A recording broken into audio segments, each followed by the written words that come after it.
Hello, my name is Michael. I live in London, born and bred. I converted to Islam in the 80s, and now I'm a retired man of leisure, a perky pensioner.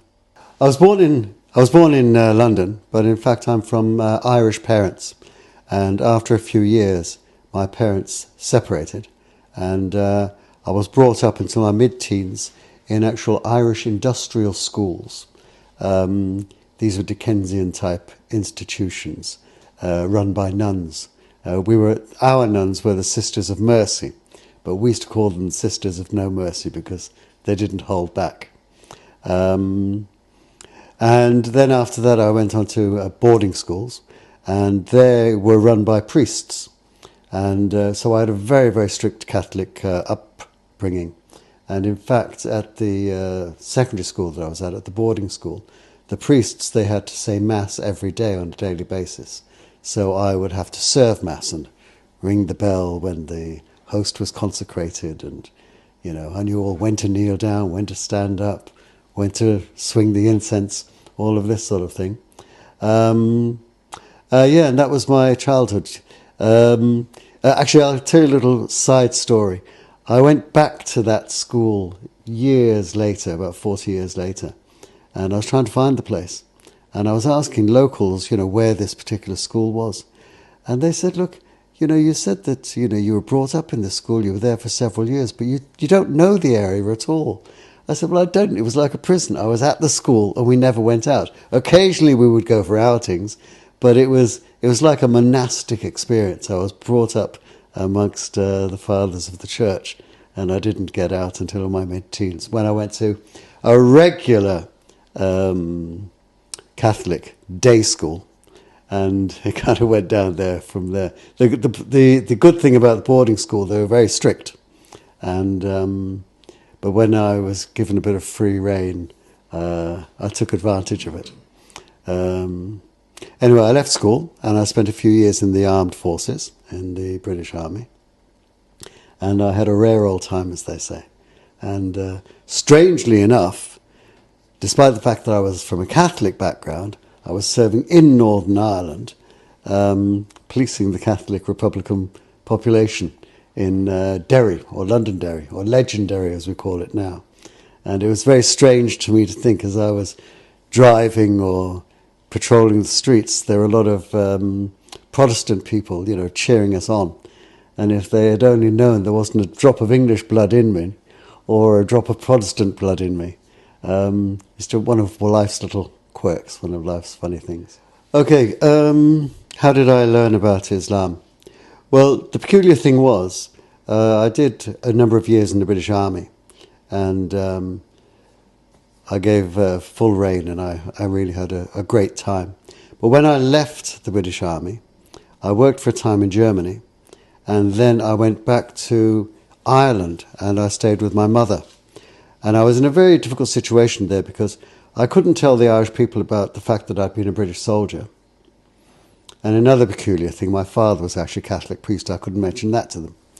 So I ended up, you know, in a kind of a lonely existence. And I sought solace in my religion. But at the time, Catholicism, we'd gone through Vatican II. We were well past that. And Ireland was shaking off the shackles of the Catholic Church. And I was going in the other direction. And people pointed out to me inconsistencies and things that I'd been unaware of. I had a very good Catholic education. I knew all about the rituals and the saints and so on. But I didn't really know about the history. So I took on board what was said to me. So I said, right, I must study, you know, religion for myself. So I read the Gospels for myself. I wasn't looking at Catholicism. I was looking at Christianity. But when you read the Gospels, you realize that Christ was a Jew. So I read into Judaism. And when you read into Judaism, you realize that Judaism has been influenced by their history, their exile in Babylon and so on, and also the other faiths, Zoroastrianism, I can't pronounce it, I think it's called Manichaeism. So I looked at all of these, and it was all food for thought, and it was kind of too much coming at me at one go. And I was living in Ireland, and it was a bit difficult in Ireland at that time because we hadn't had mass immigration. Ireland was for the Irish. So I decided to take a short break. I'd been reading extensively about religion. And I'd bumped into Islam as well, and I read all about Islam, and I knew all about Islam. But it was like Catholicism, do this, don't do this, do this, don't do that. And it just struck me as being another religion, a formal religion like this. So I actually came to London, and I must have seemed like a terrible eccentric at the time because I visited Hindu temples, and I visited synagogues, and I visited mosques. I even visited the Masonic temple here in London. If you want religion, London is the place to go. And really, I was asking people, I knew that God existed. It was in my DNA. It was in all of my upbringing. But the thing that I'd imbibed was that God was distant, and I felt abandoned on earth. And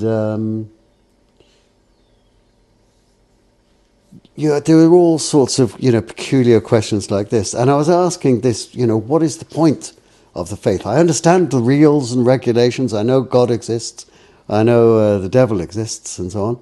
But why? What is the point? And it's a very strange question to ask, and everybody was very bewildered with me. Nobody knew how to answer me. But one day, it was just towards the end of my visit, I went into a Shia bookshop in Charing Cross Road, and I approached a rather bewildered, lovely Iranian gentleman. I asked him if he had a book that would tell me the point of faith, rather than rules and regulations, and you have to believe this, and we do this, and we wear this, and so on. And he said, well, look, I've been Muslim all my life. I understand the faith, and I'm very happy with it. But you're coming at it from a completely different angle. Now you've sideswiped me. I can't help you. But he said, if you go over there, there's a gentleman over there, and he's just had an article published in a magazine. And he was formerly a seminarian. He was a Catholic studying to be a priest. But he converted to Islam a long time ago, and he's just had something published, and he's over there meeting and greeting people. So why don't you go over to him? And at the time, I was very shy. I was mortified. I had to approach this man, and he was surrounded by people. I know the reception my questions had got, and I was frightened but the guy was kind of behind me, pushing me on. So I went up to him, and I said hello to him, and I put my question to him. And I said, look, in a way, I've got a peculiar question. I said, I know that God exists, and I know that the devil exists, because I can see good and bad in the world, and this is how I've imbibed it. And the other thing, but I feel kind of abandoned. I feel, I want to get close to God, and my religion seems to drive me away. And very peculiar thing happened. All the people around me seemed to kind of disintegrate, and I just had his sole attention. And without pausing for thought, he said, well done. You've broken the world of multiplicity into two. But I said, you've got to go further, because all of the power that you're giving to the devil actually comes from God. He has no power whatsoever. There is only God. And he's not far away. Yeah? He said, have you not read your Bible, how God explained that he breathed his spirit into Adam, and it's God's spirit that animates you and makes you who you are, who makes you ask these questions. And at that, I was converted. It wasn't quite as straightforward as that, but I knew that this chap, he was authentic, and we corresponded for a while, and then later on I converted. Okay, so after meeting this gentleman, he was an African man from Ghana. His name was Bashir Kwaswanzi. And we corresponded, and he didn't really have much more to explain, but he explained a little bit about the state of the human being, and the history of religion, and how really, in a way, people now, they talk about the Christian Judaic society, but actually it's the Christian Judaic Islamic society. It's not society, that's the wrong word, but that's the tradition. It's all one. And at no point did he urge me to become Muslim. He rather directed me at the Bible, figuring I was from Ireland and so on. And he knew the background. He'd actually been brought up and taught by Irish priests. And but, you know, in the course of all this... Now, before this, I had read a lot about Islam. I knew about the rules and regulations and so on. But Bashir, to expound on certain verses in the Bible, he would bring in mention of the Quran. And it all just made perfect sense to me. And at one point, actually, I was in Ireland. I was in the south of Ireland. And I actually made a journey up to Dublin, and I met the Muslims in Dublin, and I enjoyed their company. And you know, in Ireland at the time and in the West, religion was a thing to be ashamed of and embarrassed by. But I saw people embracing it and diving deep into it and getting into the deeper meaning of it. And I wanted to be, you know, like them. So I took a leap of faith, and I made my Shahada in Dublin in the mid-80s. Okay, so yes, I went to Dublin and I converted then. And then I went back to Tipperary, to my Irish family. But I think the community in Dublin, they were a little bit worried about me being isolated on my own as a new Muslim. And I was actually offered a job in the mosque. As a receptionist, and also I used to drive the kids to school by bus. And, you know, I had a small apartment, and I was living amongst Muslims, you know, really and, you know, I was learning a little bit of Arabic and learning all the short Quran verses and so on. And, yeah, everything was going well. Okay, the Shahada, the saying of the Shahada, it was just a formality, actually. Because the gentleman that I'd been corresponding with and who I had met had influenced me so strongly that I was actually a Muslim before I really made the Shahada. And the peculiar thing is, I felt that I was a Muslim before I was a Muslim, and yet this man was not at any point urging me to become a Muslim. He could see the Muslim soul in me, you know, when I was a Catholic. I've been a Muslim for nearly 40 years now. And, you know, we're just ordinary people. We live the same as everybody else, you know. You know, one thing I would say, if you don't like organized religion, Islam is brilliant. Because Muslims are so disorganized, you wouldn't believe. It's absolutely hilarious. But the other thing is, you know, it's Ramadan at the moment. And last Ramadan and this Ramadan, I'm making a point of inviting my non-Muslim friends to the mosque. I don't want to convert them. My mentor into Islam didn't urge me to convert, and I'm not going to try to convert anybody else. God, that's his business. But I do want people to know how lovely and generous the Muslim people are, and how delicious the food is. Actually, I'm going to tell you one other story. One other thing really influenced me quite a lot, and it's just ordinary Muslim people. At one point in my youth, I worked on a kibbutz in Israel, and the Israelis were quite fervent and zealous and scared to death of the Arabs, and they actually told us, you know, they actually took us on a road trip. They took us to the Lebanese border, the Syrian border, the Jordanian border, and they told us civilization ends here. And, oh, we were a bit scared of the Arabs now. But when we went off on our own, and I remember I was with my friend by the Dead Sea, on threadbare towels, sunning ourselves.